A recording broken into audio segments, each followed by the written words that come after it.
just like every other night. I live in an old flat in the city center. Despite the occasional drunk wandering around downstairs, I never thought I was in any danger. At least, not until that night. I remember working late, around 2 a.m., when I decided to take a shower before going to bed. Instead of jumping straight into the shower, I started my nightly skincare routine. I removed my makeup, applied a face mask while humming a song. Suddenly I heard a thud from outside, like the sound of a chair being knocked over. I stopped and strained my ears to listen. I thought I must have misheard. There couldn't possibly be anyone else in my flat. Shaking my head, I dismissed the sound as perhaps the wind moving a door and started my shower, telling myself it was nothing. Halfway through, however, I couldn't shake the feeling of unease. In fact, I couldn't hear anything despite the running water. But for some reason, I just had the feeling that someone was in my apartment. So I left the water running, wrapped myself in a towel, and tiptoed over to the bathroom door. I pressed my ear against the door and listened for a while, but couldn't hear a thing. I laughed at myself, thinking maybe I was just being overly sensitive, and then I turned the knob to open the door. But the moment I twisted the doorknob, I heard my bedroom door click, as if someone had gently closed it. I wasn't thinking at all at that moment, but just rushed out to find that my bedroom door was indeed closed. When I tried to open it, I discovered that it was locked from the inside.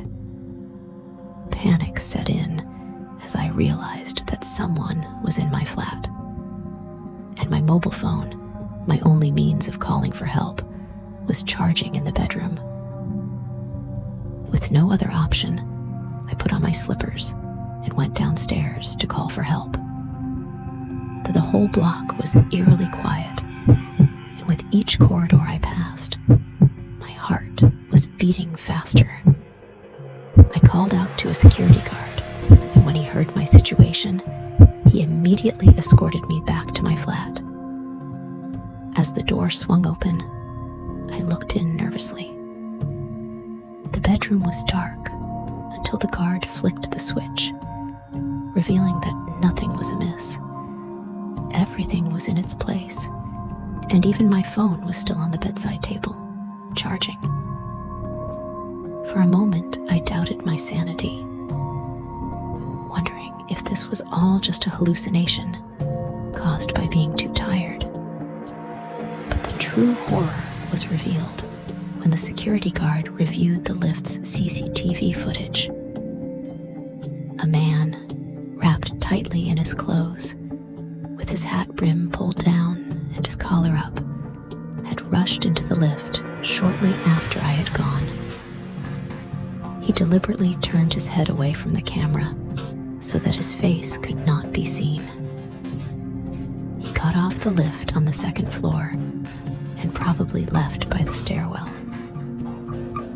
Unfortunately, the only CCTV cameras were in the lift, so there was no way to track him any further. After this incident, I changed my locks and installed a device that allowed me to lock the door from the inside.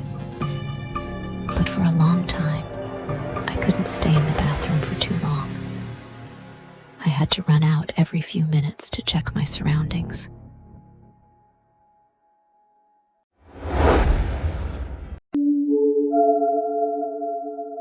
I was growing up in a nice and quiet community where life was as serene as a gentle stream. After heading to college in another city, returning home during holidays became my only time back. That year, I returned to my hometown as usual. One night, My parents were out to their friend's place. They cooked dinner for me before leaving and asked me to go to bed early without waiting up for them.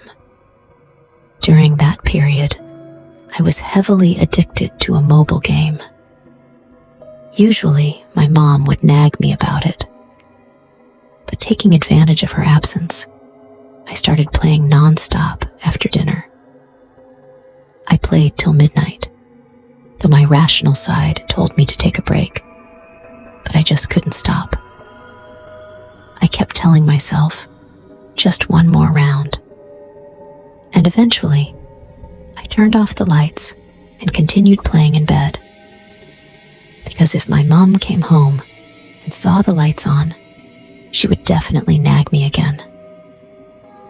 I had no idea how many rounds I had played when suddenly I noticed a flash of light outside the window.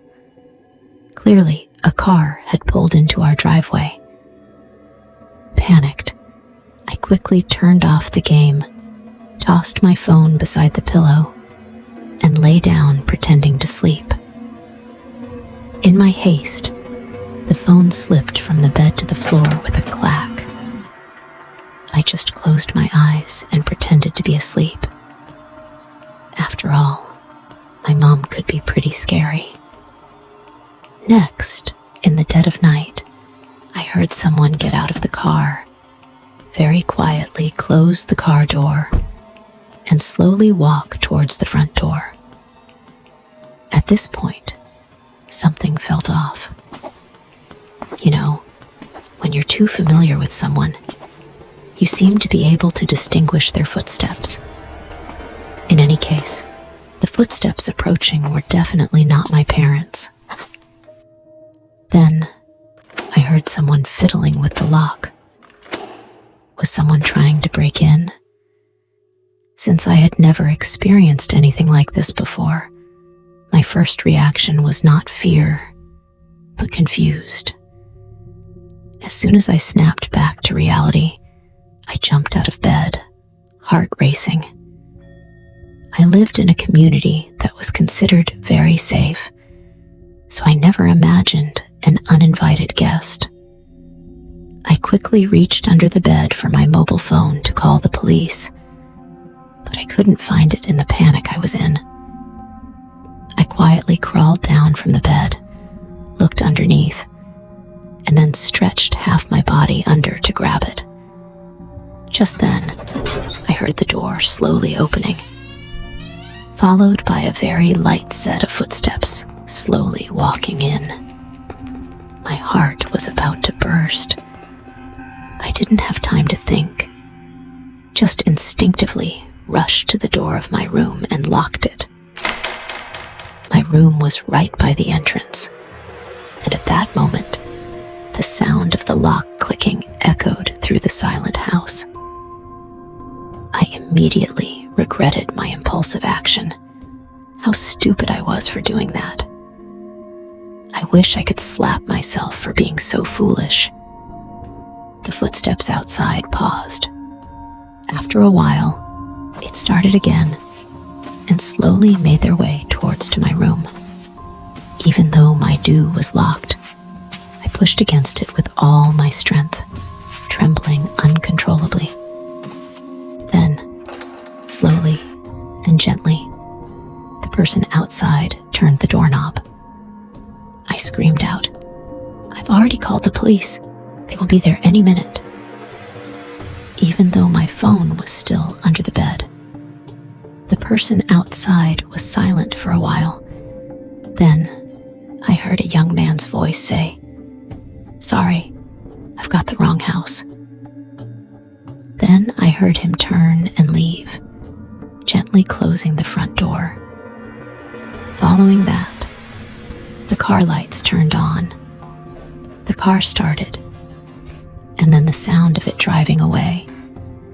The whole time I was pushing against my door until the outside world was completely silent again for a long time.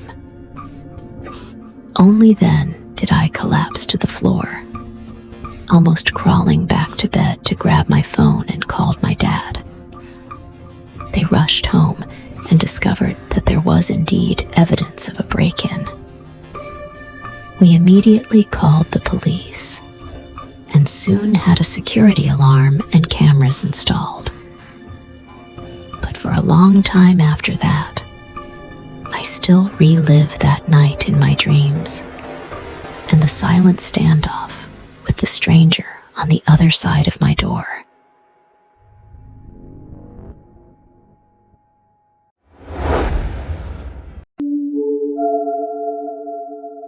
I don't know if this counts as a home invasion story, because from the beginning to the end, no live being ever entered my room. I spent my childhood in a small town where everybody knows everybody. I had a very happy childhood. However, after I went to college in another town and then started working, I do not come home that often. At the beginning of this year, I bought a small flat in the city where I work. After many years of struggle, I finally have a place of my own, which makes me very happy with my current life. I'm also determined to continue working hard and making a difference in this city. One night, I did some work for the next day and watched YouTube for a while before going to sleep just as usual. I don't know what time it was, but I suddenly woke up in the middle of the night. Although I was awake, I couldn't move my body at all, but slightly opened my eyes. I looked around in a daze and suddenly found that an old lady was sitting by the window. She was wearing a gray sweater and a dark floral skirt, and the moonlight shone on her neatly combed silver gray hair. Her face was blurry, but I could feel that she was smiling at me. I was very surprised, but strangely, I didn't feel scared. Instead, there was a warm, comfortable feeling, as if my whole body was soaking in warm water. Then, I feel like I've become the third person in the scene, standing off to the side, watching me and the old lady. The old lady looked at me with a smile and said, "It's been a long time since we last met. How have you been?" Then she took out a handful of sweets from her little bag and said, "You haven't had these for a long time, have you? They're made from a recipe passed down from my mother's mother, and you can't find them anywhere else." The person on the bed happily sat up and took the sweets. Then the two of us started chatting. I told the old lady about my current life. When I mentioned the new apartment I had just bought, the old lady hugged me and said, "I'm so proud of you." But then she became a little sad and said, "So you plan to live in the city from now on?" I nodded, seemingly not noticing her sadness, just bragging nonstop about the amenities of city life, how great I am now, and how good my job is. Watching from the side, I found it funny to see myself talking so childishly. After a while, the old lady said, "Well, I should be going now." I looked at her reluctantly, but she just smiled, patted my hand, and then slowly walked to the door and left. I soon felt a little dizzy and closed my eyes sleepily. When I opened them again, it was the alarm clock that woke me. It was all just a dream, so clear and real, but still a dream. I didn't think too much about it and started a new day as usual. About a week later, while I was on the phone with my mother, she mentioned in passing, "Did you know that our old neighbor, Mrs. Davies, passed away last week?" "Who?" I asked. "Mrs. Davies. Don't you remember?" She lived on the corner of our street, and you used to love her when you were little. At that moment, it was as if a bolt of lightning had struck me. That's right. The old lady in my dream was Mrs. Davies.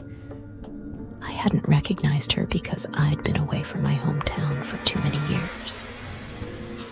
I remember my mother telling me about her.